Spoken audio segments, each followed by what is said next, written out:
5 আগস্টের প্রতিবাদ প্রায় হয়েছে, 15 আগস্টে প্রতিবাদ মুখে ফেলা হয়েছে, প্রতিবাদ অনেক করেছি, প্রতিরোধ অনেক করেছি।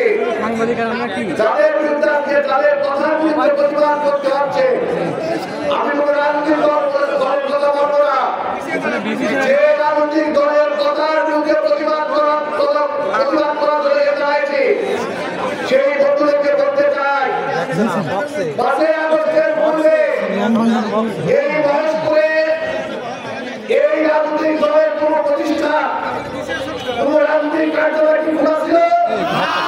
খোলা ছিল? রাজপথে কে রাজনৈতিক দল কোন মিটিং করেছে? কোন আন্দোলন সংগ্রাম করেছে?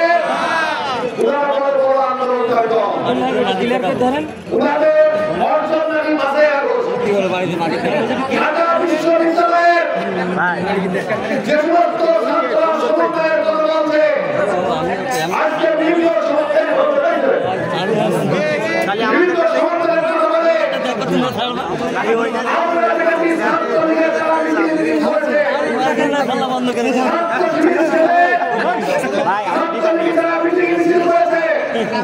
ছাত্রলীগের প্ল্যান ছিল, তাদের কাছে প্রশ্ন করতে চাই, আজকে যদি ওই সমস্ত ছাত্ররাই ছাত্রলীগ নাম ধারণ করে এই সাধারণ মানুষের অত্যাচার নির্যাতন করতে এই সময় দিলে কথা বলে। ওনারা আগে ছিল ছাত্রলীগ, আগে ছিল যুবলীগ, এখন নতুন রূপ নিয়ে আমার বক্তৃতায় বলেছে নতুন নতুন দায়ী রূপ ধারণ করে আজকে ইসলামী দল করে ইসলামের দোয়াই নিয়ে ইসলামের সুশ্রী নিয়ে এই ইসলাম ভীত মানুষকে